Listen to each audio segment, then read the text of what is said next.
ಒಳಗೆ ಬೆರೆಯುತ್ತಿಹ ಕರ್ನಾಟ ದೇಶದಿ ಇರುವ ಕಾಯಿಗಳೆಂಬ ಪರಿಯನೆಂದು ಬೇವೆನು. ಎಳೆಯ ಮಾವಿನ ಮರದ ಕೆಳಗೆ ಒಳಲನೂದುವ ಗೊಲ್ಲಗೌಡನು ಒಳಗಿನಿಂದ ಕುರುಬರನ್ನು ಬಳಿಗೆ ಕರೆದನು ಹರುಷದಿ. ಗಂಗೆ ಬಾರೆ ಗೌರಿ ಬಾರೆ ತುಂಗಭದ್ರೆ ತಾಯಿ ಬಾರೆ ಪುಣ್ಯಕೋಟಿ ನೀನು ಬಾರೆ ಎಂದು ಗೊಲ್ಲನು ಕರೆದನು. ಗೊಲ್ಲ ಕರೆದ ಧ್ವನಿಯ ಕೇಳಿ ಎಲ್ಲ ಹಸುಗಳು ಬಂದು ನಿಂತು ಚೆಲ್ಲಿ ಸೂಸಿ ಹಾಲು ಕರೆಯಲು ಅಲ್ಲಿ ತುಂಬಿತು ಬಿಂದಿಗೆ.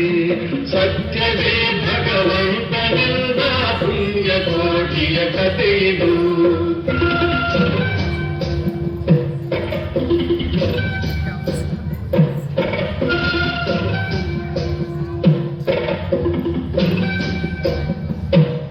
ಹಬ್ಬಿದ ಮಲೆ ಮಧ್ಯದೊಳಗೆ ಅದ್ಭುತನೆಂದೆಂಬ ವ್ಯಾಘ್ರನು ಅಬ್ಬರಿಸಿ ಹಸಿ ಹಸಿದು ಬೆಟ್ಟದ ಕಿಪ್ಪಿಯೊಳು ತಾನಿದ್ದನು.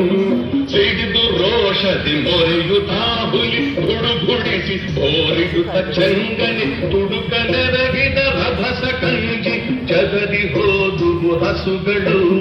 ಪುಣ್ಯಕೋಟಿ ಎಂಬ ಹಸುವು ತನ್ನ ಕಂದನ ನೆನೆದುಕೊಂಡು ಮುನ್ನ ಹಾಲನ್ನು ಕೊಡುವೆನೆನುತ್ತ ಚಂದದೀತ ಬರುತ್ತಿದೆ.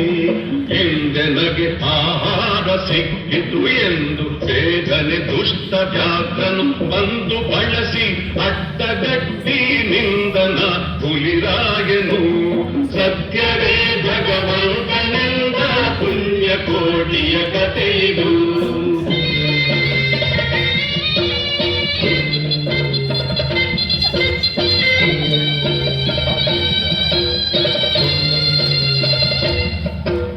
ಮೇಲೆ ಬಿದ್ದು ನಿನ್ನ ನೀಗಲೆ ಬೀಳ ಹೊಯ್ವೆನು ನಿನ್ನ ಹೊಟ್ಟೆಯ ಸೀಳಿ ಬಿಡುವೆನು ಎನ್ನುತ್ತ ಕೋಪದಿ ಕೂಳ ವ್ಯಾಘ್ರನು ಕೂಗಲು. ಒಂದು ಭಿನ್ನ ಹುಲಿಯ ಕೇಳು ಕಂದನಿರುವನು ದೊಡ್ಡಿಯೊಳಗೆ ಒಂದು ನಿಮಿಷದಿ ಮೊಲೆಯ ಪಟ್ಟು ಬಂದು ಸೇರುವೆ ನಿಲ್ಲಿಗೆ.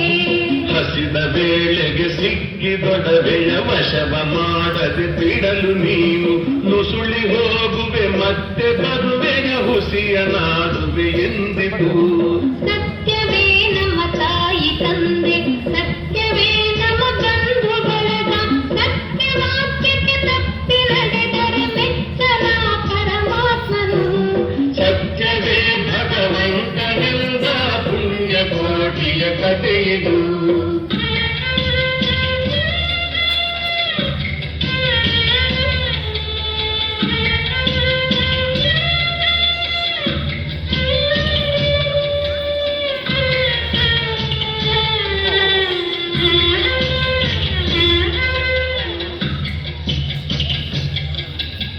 ಒಂದು ತಿನ್ನುವೆನೆಂಬ ಹುಲಿಗೆ ಚಂದದಿಂದ ಭಾಷೆಯಲ್ಲಿ ಹೊಡೆದುವೆನೆಂದು ಬಂದೆನು ದೊಡ್ಡಿಗೆ. ಆರ ಮುನಿಯನು ಕುಡಿಯಲಮ್ಮ ಆರ ಸೇರಿ ಬದುಕಲಮ್ಮ ಆರ ಬಳಿಯಲ್ಲಿ ಮಲಗಳಮ್ಮ ಆರುಡನೆ ಹಿತವರು.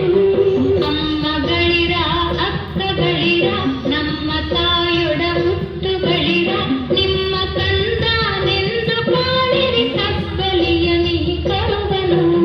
ಮುಂದೆ ಬಂದರೆ ಹಾಯಬೇಡಿ ಹಿಂದೆ ಬಂದರೆ ಒದೆಯಬೇಡಿ ಕಂದ ನಿಮ್ಮವನೆಂದು ಕಾಣಿರಿ ತಪ್ಪಲಿಯ ನೀ ಕರುವನು. ಸತ್ಯವೇ ಭಗವಂತನೆಂದ ಪುಣ್ಯಕೋಟಿಯ ಕಥೆಯಿದು.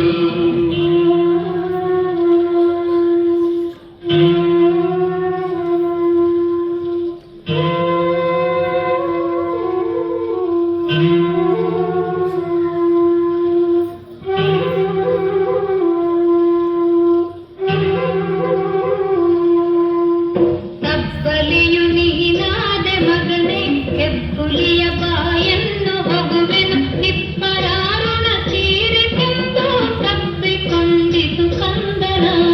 ಗೋವು ಕರುವನ್ನು ಬಿಟ್ಟು ಬಂದು ಸಾವಕಾಶ ನಾಶವ ಮಾಡದಂತೆ ಗವಿಯ ಬಾಗಿಲ ಸೇರಿ ನಿಂತು ತವಕದಲ್ಲಿ ಹುಲಿಗೆಂದಿತು. ಖಂಡವಿದೆಕೋ ಮಾಂಸವಿದೆಕೋ ಗುಂಡಿಗೆಯ ಬಿಸಿ ರಕ್ತವಿದೆಕೋ ಚೆಂಡ ವ್ಯಾಘ್ರನಿ ನೀನಿದೆಲ್ಲವನುಂಡು ಸಂತಸದಿಂದಿರು. ಪುಣ್ಯಕೋಟಿಯ ಮಾತ ಕೇಳಿ ಕಣ್ಣ ನೀರನ್ನು ಸುರಿಸಿದುಂಡು ಕನ್ಯೆಗಿವಳನ್ನು ಕೊಂದು ತಿಂದರೆ ಮೆಚ್ಚನ ಪರಮಾತ್ಮನು. ಎನ್ನ ಒಡ ಹುಟ್ಟಕ್ಕ ನೀನು ನಿನ್ನ ಕೊಂದು ಏನ ಪಡೆದೆನು ಎನ್ನುತ್ತಾ ಹುಲಿ ಹಾರಿ ನೆಗೆದು ತನ್ನ ಪ್ರಾಣವ ಬಿಟ್ಟಿತು. ಸತ್ಯವೇ ಭಗವಂತನಿಂದ ಪುಣ್ಯಕೋಟಿಯ ಕಥೆಯಿದು.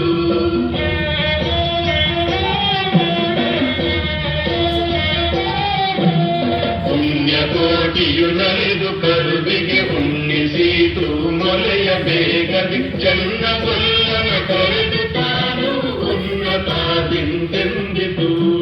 ಎನ್ನ ವಂಶದ ಗೋಗಳೊಳಗೆ ನಿನ್ನ ವಂಶದ ಗೊಲ್ಲರೊಳಗೆ ಮುನ್ನ ಪ್ರತಿ ಸಂಕ್ರಾಂತಿಯೊಳಗೆ ಚೆನ್ನ ಕೃಷ್ಣನ ಭಜಿಸಿರೈ. ಜೀವನು ಸೌಭಾಗ್ಯ ಸಂಪದ ಭಾವಜಾಪಿತ ಕೃಷ್ಣನು.